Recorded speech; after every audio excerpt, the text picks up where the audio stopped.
Hello everyone. My name is Shelby. Welcome back to my channel, Grace with Books. Today I'm going to be setting up my 2021 reading journal.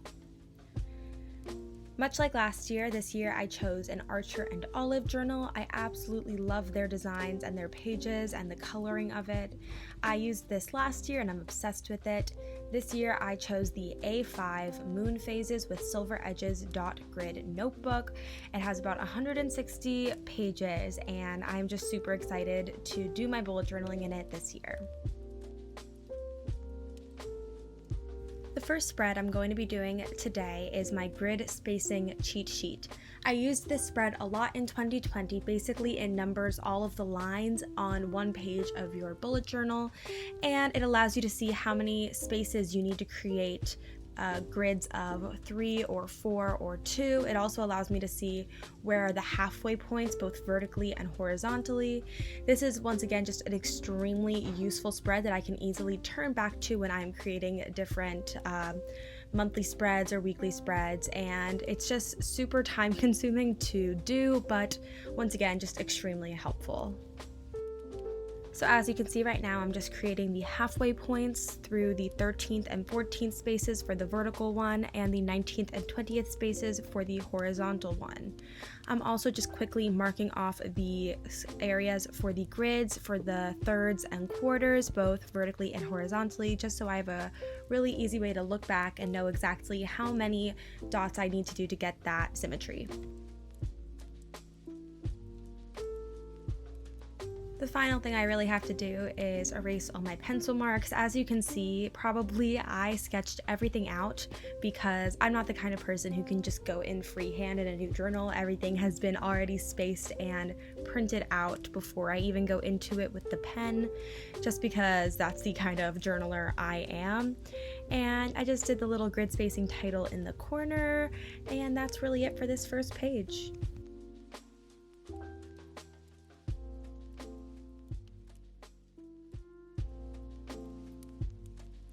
So the next page I'm going to do is just a little quote page. I wanted to pick a quote that encompassed, starting the new year and having high hopes for the new year. We didn't really get that with 2020. I think a lot of people had high hopes for this year and they just didn't happen. So I wanted to start it off with an uplifting quote. So the quote is, "The new year stands before us like a chapter in a book waiting to be written."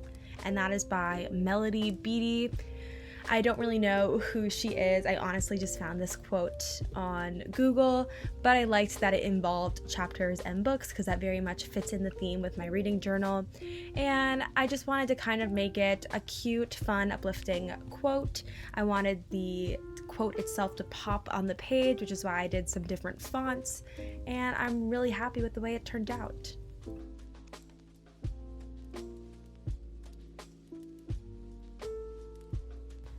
Now we are getting into the actual spreads for this yearly setup. First off, just a quick title page with just simply the letters 2021 on them. I wanted this page to be so very simple. So really all that is on it are the letters in the colors that I use throughout this yearly theme. I had a poll on Instagram where I drew out a bunch of different themes I was considering for this journal, and the theme Neutral Rainbows won. So I used that color palette, which is a lot of neutral colors, lots of earthy colors, and some light pinks.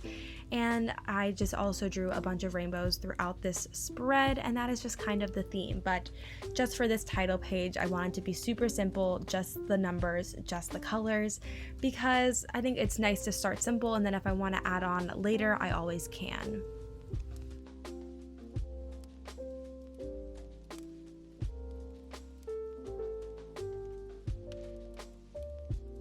Next up, we have my 2021 year at a glance spread, basically just an overview of all of the months of the year. As you can kind of see, I already did this part in black pen. That is because of all of these spreads, this one would probably have taken the longest. It is just so tedious writing the days of the month 12 times in a row, and I didn't want to subject you guys to that, so I decided to do it beforehand, and it took me so long, but I'm really happy right now that I did it before because, as I said before, I think it would just been really boring for you guys to watch me do that. So this one is also pretty useful. When I'm doing my monthly calendars, it's super easy to just flip back to this page to see how many days are in the month, when it starts, things like that. And it's just a nice way to start off the year with just an overlook at the whole thing.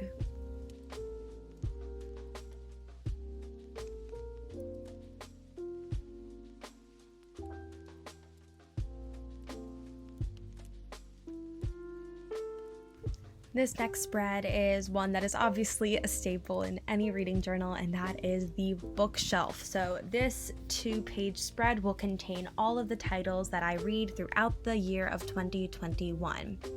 Every time I read a book, I will fill in the corresponding book with a color and the title of the book, and it's just a really nice way to keep track of how many books I've read throughout the year and what they were. This year, I have decided to read 100 books in 2021. This is very different from 2020 when I challenged myself to read 120 books. I decided to go back because this year I just really wanted to focus on reading books that I was enjoying and not just reading books to get to a certain number.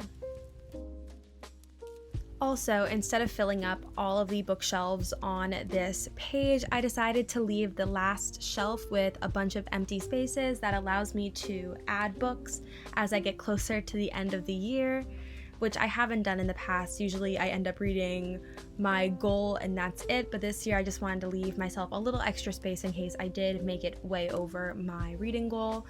But yeah, it's just a really easy spread. I do 8 shelves in total, and then I just draw out a bunch of different books, which takes, once again, forever, but this is just a really simple and easy spread to do and to fill out, and that's really its purpose. Its purpose isn't to be like so beautiful or extravagant. It serves a purpose, and that purpose is keeping track of what I read. Moving on, we have my 2021 goals page. This is where I kind of keep track of all the things that I want to accomplish, both reading-wise and channel-wise and life-wise throughout the year. I decided to go a little kitschy this year and make it in the shape of a book. Usually I just have some boring squares, but I was feeling a little bit creative this year, so I just made a giant book. And it also goes along with that theme from the quote at the beginning of this journal saying that the new year stands before us like a chapter of a book. So I kind of like that it all kind of ties into that. I just did a really simple open book and have 2 sides of it. One page is my book goals and one page are my life goals, and on the bottom I kind of have some miscellaneous other type of goals. The font was just super easy. I decided to do just block letters for the numbers and then cursive for the letters. As I talked about before, I really kind of like that typography of the mismatch. Next up, I have my book of the month spread. Basically, every month I will look at my reads and pick one book that I felt stood above the rest of them and choose that as my book of the month, and I will put that book on this spread. It's just kind of nice to see what were my favorite reads of each month of the year. It's a nice thing to look back on, and this spread is also just really simple. I've had it in every single reading journal that I've ever had. I just do the really cute, easy title, once again with that mismatch, and just list all 12 of the months below with a little space underneath each of them so that I can write my pick of the month.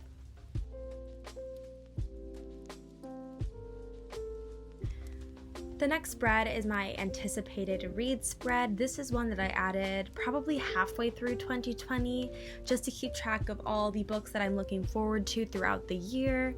Basically, in this spread, there is a section for the title of the book, what date it is released, and if I've bought it, then if I've read it. Once again, this is just a really easy way for me to track to see if I've read the books that I want to read that are coming out throughout the year. And it's just kind of nice to see them all laid out so I don't have to keep checking Goodreads or Amazon or Google for when they are coming out. I can just quickly flip to this spread in my journal. Next to that, I have my physical TBR spread, which kind of relates to the anticipated reads. As for the anticipated reads, I'll probably be buying books, but my physical TBR list is what I already own, and it also keeps track if I have read it or not. At the beginning of the year, I will go through my shelves and I will write down all the books that I own, but I have not read yet, and I will put them on this list. Next to each of those books will be a little dot, and I will fill it in when I have read the book, and the goal by the end of the year is to have read at least most of the books on my shelf. I really want to try to balance out how many books I am buying versus how many books I'm owning and reading, and I'm hoping that these two spreads next to each other will help me with that. Every time I buy a book, I'll plan to put it on this list. If I need to expand it onto another page, I will, but just the purpose of this entire page is for me to try to get down my physical TBR. So this last spread I've actually never done before. I've seen it on other people's reading journals. I've seen a version of it on Brittany the Bibliophile's reading journal, and I love her videos. If you haven't seen her reading journal videos, they are amazing. Like, I cannot... Her art is just so good. But I saw this on hers and I really wanted to try it out this year. It's kind of like a monthly review of the types of books you are reading throughout the year. Basically, you have 12 boxes, and in each of the boxes you have labels for physical books, audiobooks, ebooks, ARCs, and then you have like a total. So every single month I'll look at how many of each of those things I've read and just put the number in there, and then I'll write the total at the end, which will be how many books I read that month.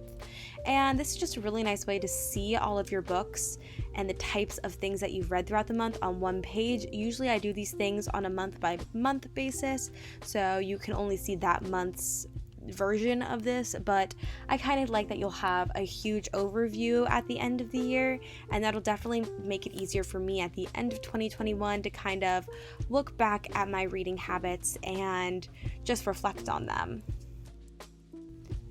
Watching this now as I'm doing this voiceover, I realized that I really messed up and I totally forgot to add the months in this spread. So after I am done voicing this video over, I am going to go do that. But just imagine that over each of these boxes it has like January, February, March, and so on. I will definitely be adding those later, but you know, it's fun to watch this video after I've done it and just kind of like reflect on it and see like what I missed and what I wish I had done better. But yeah, that's a total oops on my part.